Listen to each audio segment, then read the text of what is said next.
mosquito bomber, twin-engined, long-range, and made of wood. Officials of the de Havilland plant in Ottawa display the revolutionary construction and material of the new plane. The fuselage is made of 2 skins of plywood with an insulation of softer wood between. Answering the controversy of wood versus aluminum, in some cases the mosquito has proved less vulnerable to gunfire than metal machines. The wings are formed of large sheets of supple wood, light, strong, and easily molded. The result is a high-speed reconnaissance bomber.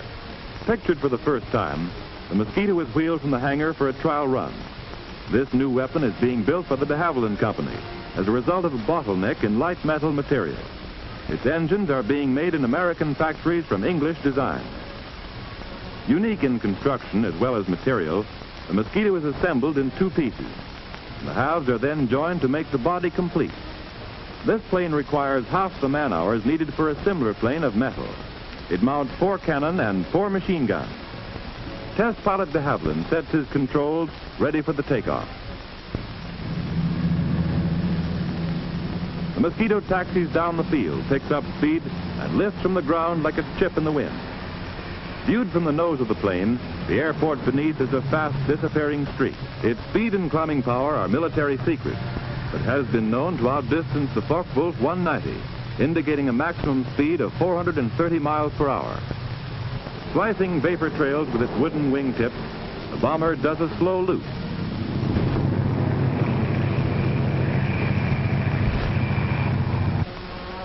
To a Luftwaffe rear gunner, its striking power is more like a timber wolf than a mosquito.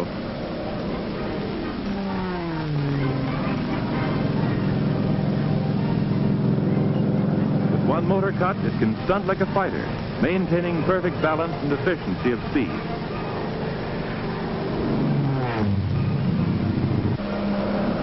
In actual combat and attack, the mosquito has upheld the excellence of its trial run. A bomber made of wood has proved its mettle.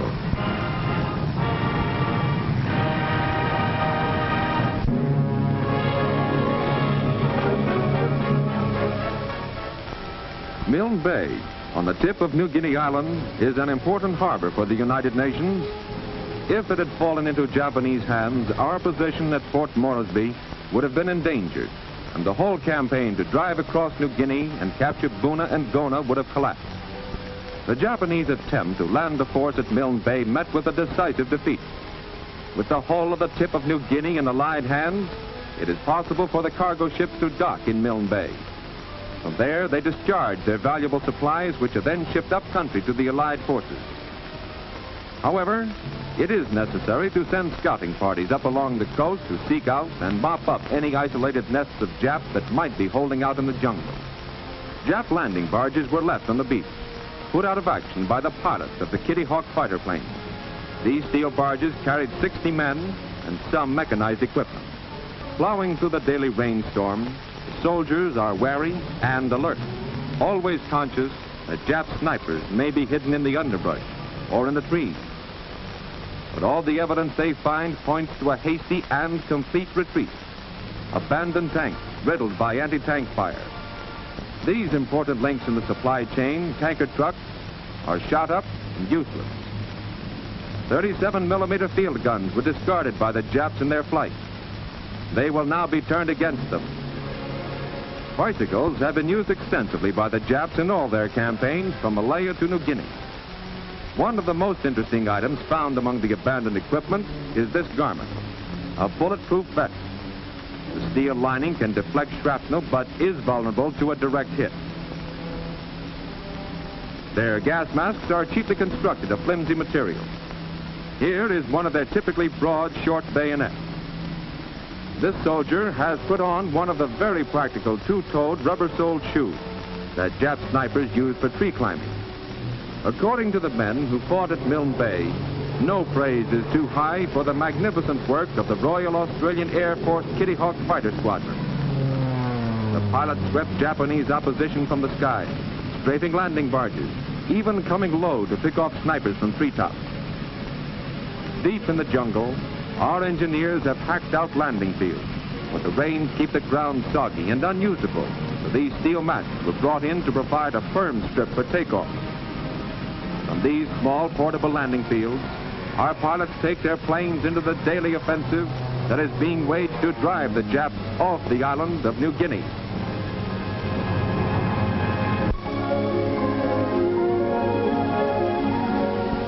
Many household appliances can no longer be purchased.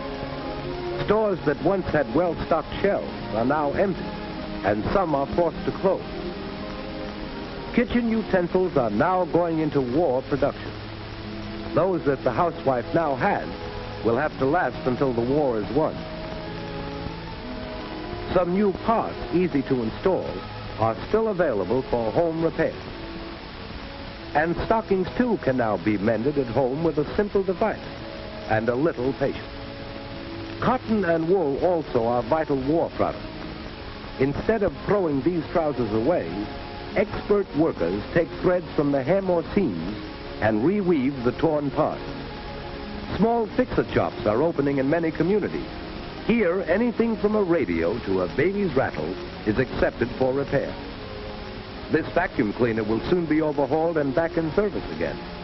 Fashionable department stores also are opening Save-It service divisions. This electrical plant used to manufacture new goods. Unable to get many materials, it now turns to the repair of household equipment. Older, experienced workers mend all makes and all kinds of home appliances. Many schools have swung to teaching children household repairs in manual training classes. Students bring their own appliances from home. A vacuum cleaner that doesn't work. A toaster that blows fuses. But under competent guidance, these children are helping the war effort by learning to repair the household time saver. And in other schools, mothers and fathers are going back to the classroom once more, learning from competent teachers how to patch and mend. This teacher is explaining how to mend a screen with a simple patch purchased at any drugstore. Some people create a dangerous condition in their homes when they put a penny behind a blown-out fuse.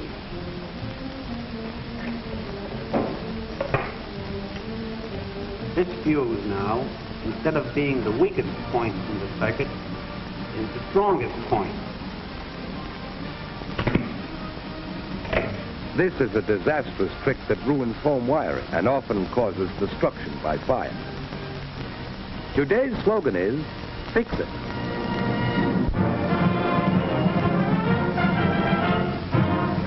Here is a record of the first American attack ever made on Italian soil in the long history of wars. The date, December 4th, 1942. The target, Naples. The crew of the Daisy May goes aboard, fully prepared with maps, weather reports, and knowledge of danger spots to be encountered. More than a score of United States Liberators warm up for the takeoff from a field somewhere in North Africa.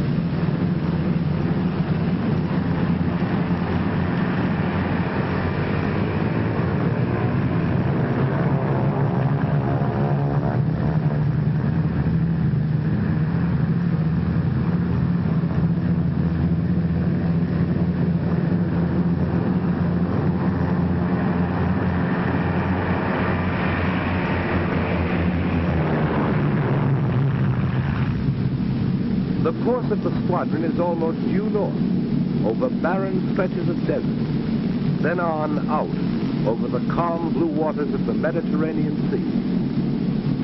The mission has great importance in the strategy of European warfare. Italy's heavy industries, feeling the force of RAF bombings in the north, have been moved to Naples for safety. The huge four-motored bombers spread across the sky over the Mediterranean. Several of the planes are veterans of other successful raids. For every enemy plane destroyed, a star is stenciled on the fuselage of the bomber. A ship is painted on for every enemy boat sunk. As dusk comes, the squadron approaches Naples. Pilots climb up to high altitude, beyond the reach of anti-aircraft guns. Gunners are on the alert at all times.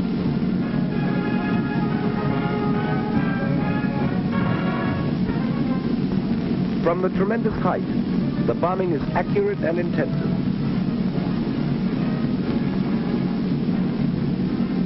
Oil refineries are smashed, sending up clouds of black and gray smoke. 100,000 pounds of explosives were dropped, sinking one cruiser, badly crippling one warship and another cruiser. The waterfront, harbor railway installations, and munitions dumps were left shrouded in smoke and flame. The raid on Naples, from which all American bombers returned, was brief, violent, and effective.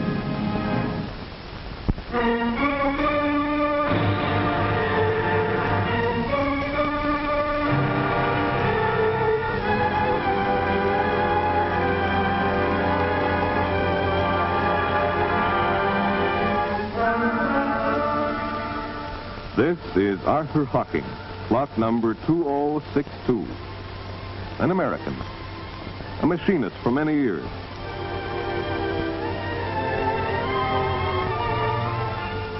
Several months ago, a telegraph boy came to Arthur Hocking's door.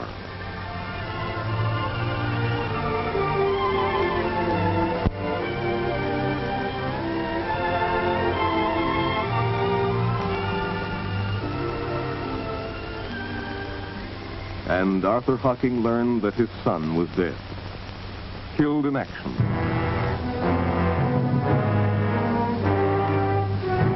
In the next few weeks, Arthur Hocking was puzzled. Many things looked very different to him now.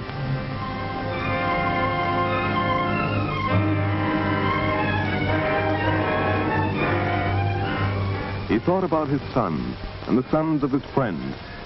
He felt he had something to say to his friends. And so, he wrote a letter.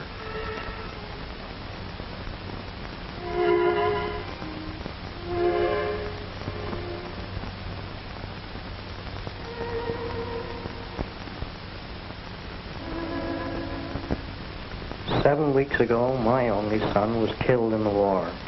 Most of you know this, but you can't possibly know how hard his mother and I feel.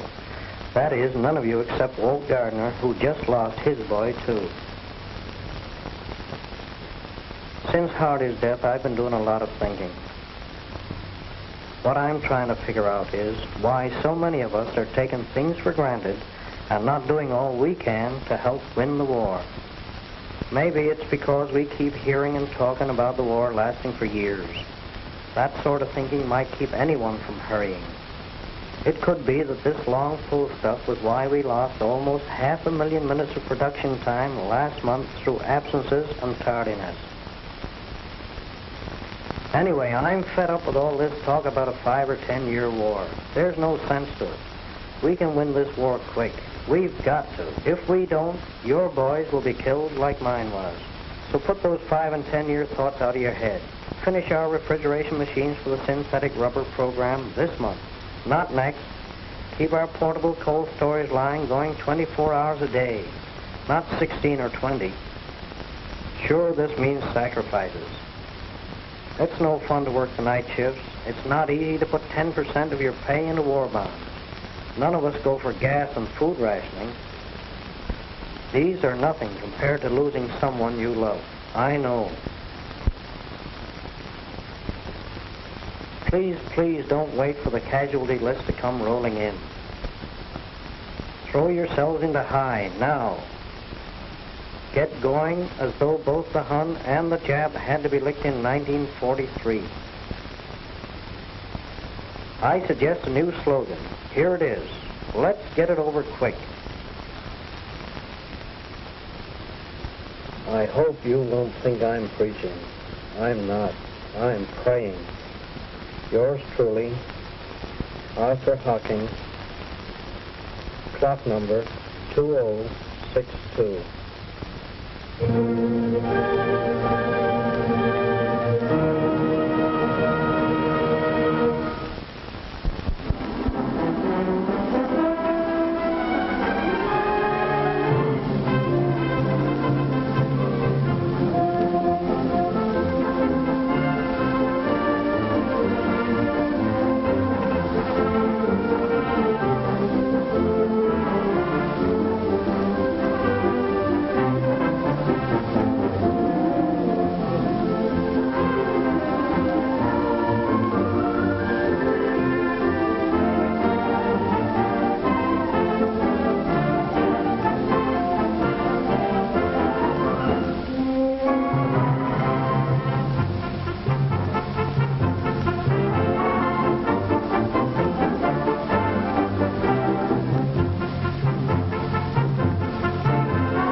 flag is carried by our ships in times of war and peace, and never have we struck it yet in spite of foeman's might. We'll cheer our crew and cheer again for showing how to fight.